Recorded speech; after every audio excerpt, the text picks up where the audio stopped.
ලෝකයේ කොයි රටෙත් ගජමිතුරු දේශපාලනයේ අවසානය ඊටාම ඛේදජනක ඉරණමකින් තමයි ඉවර වුනේ. ඒක අපේ රටටත් අදාළයි. ඒ නිසා මේ මාලිමා ආණ්ඩුවේ වැඩ ගැන කල්පනා කරද්දී වැඩි දවසක් නැතුව අනුරට රටින් පැනලා යන්න ගුවන් යානයක් හොයාගන්න වෙන සීන් එකක් තියෙන්නේ. වැඩි ආටෝප නැතුව කතාව අහලම් බලන්නකෝ. අනුරට පැනලා යන්න ගුවන් යානයක් අවශ්‍ය කර තිබේ. ලංකාවේ ගජමිතුරු ධනවාදය කියලා දෙයක් තියෙනවා. කාටත් තේරෙන්න සරලව කිව්වොත් ගජමිතුරු ධනවාදය කියන්නේ පාලකයා සහ එයාගේ ධනපති මිතුරන් ටික දෙනෙකුත් එකතු වෙලා රාජ්‍යයේ ආදායම්, දේපොළ, සම්පත් ටික කොල්ල කන එකට. මේ ගජමිතුරු ධනවාදයට එරෙහි සටන් පාට වාමාංශිකයන් පට්ට ගහලා තියෙන්නේ. විශේෂයෙන්ම තිබුණු ආණ්ඩුවලට විරුද්ධව ජනතා විමුක්ති පෙරමුණේ ප්‍රධාන චෝදනාව වුණෙත් මේක. එයාලා කිව්වෙම මේ ගජමිතුරු ධනවාදය අවසන් කරලා රටේ සෑම සම්පතකින්ම ජනතාවට ප්‍රතිලාභ ලැබෙන සමාජ ආර්ථික දේශපාලන ක්‍රමයක් හදනවා කියලා. ඒ විතරක් නෙවෙයි. මේ කොල්ලකාරයන්ව හිරගෙට දක්කනවා කියලත් කිව්වා. ඒ අය රටෙන් හොරකම් කරගත්ත ධනය ලෝකේ කොහේ හංගලා තිබුණත් හොයාගෙන ඇවිත් ඒ සල්ලි වලින්ම රට සුරපුරයක් කරනවා කියලත් කිව්වා. මෙහෙම පොරොන්දු පිට පොරොන්දු දීපු ආණ්ඩුවපත් වෙලා දැන් අවුරුදු 1කමාරක් විතර වෙනවා. හැබැයි අර කියපු ගජමිතුරු ධනවාදයට අබමල් රුණකවත් හානියක් නැතුව වෙනදාට වඩා ශක්තිමත්ව ක්‍රියාත්මක වෙනවා. ඒ මිතුරෝ ටික අනුරගෙත් මිතුරෝ. ඒ විතරක් නම් කමක් නැහැ. ඒත් දැන් අනුර කරන්න ඕන මොනවද, නොකල යුත්තේ මොනවද කියලා තීරණය කරන්නේ මේ ගජමිතුරන් සෙට් එක. පරණ ආණ්ඩු කාලේ මේ අයට මෙහිම සෙල්ලම් දාන්න පුළුවන් මුනේ නැහැ. එදා පාලකයා තමයි මේ අයව රූකඩු වගේ නැටෙව්වේ. අද පාලකයාව මේ අය නටවනවා. මේ ගජමිතුරන් අතර ප්‍රධානින් කීප දෙනෙක්ම ඉන්නවා. ධම්මික පෙරේරා, ඉෂාරනා නායක්කාර, මෝහන් පණ්ඩිතගේ, ක්‍රිෂාන් බාලේන්ද්‍ර, රවි විජේරත්න, රවි ලියනගේ, මලික් ෆර්නෑන්ඩු, දුමින්ද හුලංගමුව, හාන්ස් විජේසූරිය, හනීෆ් යූසුෆ් වගේ සෙට් එකක් තමයි අද රට මෙහෙයවන්නේ. රටේ ඇත්තම කැබිනට් මණ්ඩලය තමයි මේක. මේ සෙට් එකේ අගමැති තමයි මලික් සමරවික්‍රම. ඔව්, රනිල්ගේ සෙල්ලම් ඔක්කොම කළෙත් මේ මලික්ම තමයි. හැබැයි මේ සියලුම දෙනා අනුරගෙත් දීර්ඝකාලීන මිතුරන්.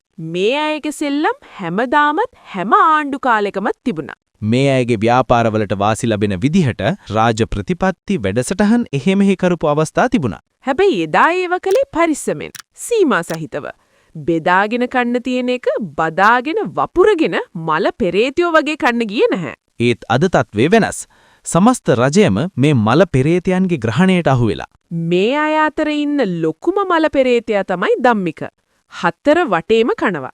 කාගෙන යනවා. මේ වෙද්දි දිනපතා රුපියල් බිලියන ගණනින් පාඩු පිට පවත්වාගෙන යන ශ්‍රී ලංකන් ගුවන් සේවය නඩත්තු කරන්නේ අපේ බදු සල්ලි වලින්. අපේ බදු සල්ලි වලින් ජාතියේ අභිමානයයි අරකයි මේකයි කියමින් රජයේ බිලියන 100 ගණනක් අපේ බදු මුදල් මේකට පොම්පු කරනවා. මේක ලාභදායක ව්‍යාපාරයක් කරනවා මයි කියලා. එදා රනිල්ගේ ආණ්ඩුව සූදානම් වුණේ මේ මරාලය විකුණලා දාලා රටක සිදුවන දැවැන්ත පාඩුව නවත්ත ගන්න. නමුත් මාලිමා ආණ්ඩුව ආවට පස්සේ කලේ මේ ජාතික සම්පත රැකගන්න ඕන කියලා වංචා දුෂ්‍යන නැතැයි කියන අලුත් ප්‍රධානීන් පත් කරලා කිසිම ආණ්ඩුවක් නොකල ප්‍රමාණයකින් මේකට බදු මුදල් පොම්පු කරපු එක. හැබැයි ඊපත් කරපු ප්‍රධානීන් සහ ආයතනයේ කළමනාකරණය මේ වෙද්දි ගුවන් සේවයට හොඳටම කෙලවමින් ඉන්නවා. දිගටම පාඩුයි. ජනාධිපති අනුර ගුවන් සමාගමේ සභාපති ධුරයට පත් කළේ ධම්මිකගේ ගෝලයෙකු වන සරත් ගණේගොඩ. අධ්‍යක්ෂක මණ්ඩලයට පත් කරපු තවත් 4 දිනෙකම ධම්මිකගේ සමාගම්වල නිලධාරීන්. මේ අය අදටත් ධම්මිකගෙන් මිලියන ගණනින් පඩි ගන්න අය. මේ අය හැමදාම වැඩ කළේ වැඩ කරන්නේ ධම්මිකට. මේ සෙට් එක ශ්‍රී ලංකන් එක ධම්මිකගේ ව්‍යාපාරික වුවමනාවන් වෙනුවෙන් බිල්ලට දීලා ඉවරයි. ශ්‍රී ලංකන් ගුවන් සේවයට වැඩිම ආදායමක් ගෙනෙන ඕස්ට්‍රේලියානු ගමන් මාර්ගයත් හෙට අනිද්දාට වෙහිලා යනවා. ඒ වෙනුවට ධම්මික ඕස්ට්‍රේලියාවේ ජෙට්ස්ටාර් ගුවන් සේවය ලංකාවට ගෙනනවා. ශ්‍රී ලංකන් එකට ලැබුණු ආදායම ජෙට්ස්ටාර් එකට යනවා.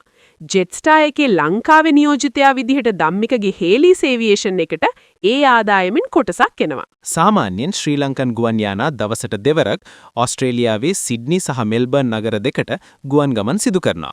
මේ වෙද්දි දෙරට අතර යන්නේන වගින් ප්‍රමාණයත් සෑහෙන්න වැඩි වෙලා. මේ නිසා තවත් ගුවන් ගමන් වාරයක් වැඩි කරන්න කියලා ශ්‍රී ලංකන් ගුවන් සේවයේ නිලධාරීන් දිගින් දිගටම පාලනාධිකාරියට ඉල්ලීම් රැසක් ඉදිරිපතලා තියෙනවා. හැබැයි ධම්මිකගේ ගෝලයෝ ටික ඒක ප්‍රතික්ෂේප කළා. මොකද ධම්මිකගේ ජෙට් ස්ටාර් එක ලබනාගෝස්ුවේ ඉඳන් වැඩ පටන් ගන්න නිසා. ඊගාවට ශ්‍රී ලංකන් එකට හැමදාමත් ආදායමක් තිබුණු බ්‍රිතාන්‍ය ගමන් මාර්ගයටත් ධම්මික ගෙනනවා බ්‍රිටිෂ් එයාර්වේස් එක. එතකොට ශ්‍රී ලංකන් එකට ඒ ලැබුණු ආදායමත් ඉවරයි. මේ විතරක් නෙවෙයි. පහුගිය දවස්වල ශ්‍රී ලංකන් එකේ ධම්මිකගේ ගෝලයෝ ටික අහමදාබාද් වලට ඍජු ගුවන් සේවාවක් ලබා දීමට තීරණය කළෙත් ධම්මිකගේ කැසිනෝ වලට ධනවත් සූදුවන්තුවන් කෙලින්ම මෙහෙට ගෙන්න ගන්න. ඒ හැරුණාම අහමදාබාද් වලට යන්න එන්න වෙන ගුවන් මගින් නැහැ. මේ ගමන නියත වශයෙන්ම පාඩු ලබන ගුවන් මාර්ගයක්. ඇත්ත කාරණය අපේ බදු සල්ලි වලින් පෝෂණය වෙන්නේ ධම්මිකලා. නමුත් දැන් ඊටාම පැහැදිලි ධම්මිකලා ගනේ ගොඩල ගහන ගේම් වලින් ශ්‍රී ලංකන් එකේ පාඩුවට තවත් බිලියන 100 ගණනක් එකතු වෙනවා හැර වෙන දෙයක් වෙන්නේ නැහැ. කියන එක ආණ්ඩුව ශ්‍රී ලංකන් එක නඩත්තු කරන්න කියලා රටට බොරු කියමින් රටේ මිනිස්සුන්ගේ බදු මුදලින් ධම්මිකලාව තවත් පොහසත් කරනවා. අවාසනාවක මහත ජීවිතේට ගුවනින් යන්න තියා. ඒ ගැන හිතලවත් නැති අත්‍යවශ්‍ය ගමනක් යන්නත් අතේ පිච්චියක් නැති අහිංසක දුප්පත් මිනිස්සු ශ්‍රී ලංකන් ගුවන් සේවය නඩත්තු කරන්න බදු ගෙවමින් ආණ්ඩුව රට හදයි කියලා බලන් ඉන්නවා. ඒ මොනා වුණත් මේ ආණ්ඩුව බලයටපත් කරපු මිනිස්සු ආණ්ඩුවට විරුද්ධව කැරලි ගහන්න පටන් ගන්න දවසක ධම්මිකලාවගේ ගජමිතුරෝ එන්නේ නැහැ ආණ්ඩුව බේරගන්න. ඒක අනුර මතක තියාගෙන වැඩ කරනවා නම් තමයි හොඳ. අඩුගානේ එදාට රටින් පැනලා යන්න හරි ගුවන් සේවයක් ඉතුරු කරගන්න එක වැදගත් කියලා හරි හිතලා දැන්වත් හොරුන්ගින් මේක ගලවා ගැනීම ගැන හිතන්න. නැතිනම් අනුරගේ පස්සේ මේ රටේ පාලකයන්ට වෙන්නේ ශ්‍රී ලංකන් ගුවන් සමාගම පරණ යකඩවල හරි විකුණලා දාලා රටට සිදුවන පාඩුව වළක්වාගෙන ඒ සල්ලි රටේ සංවර්ධනයට යොදා ගන්න විදිහක ගැන කල්පනා කරන්න. එහෙනම් ආයුබෝවන්.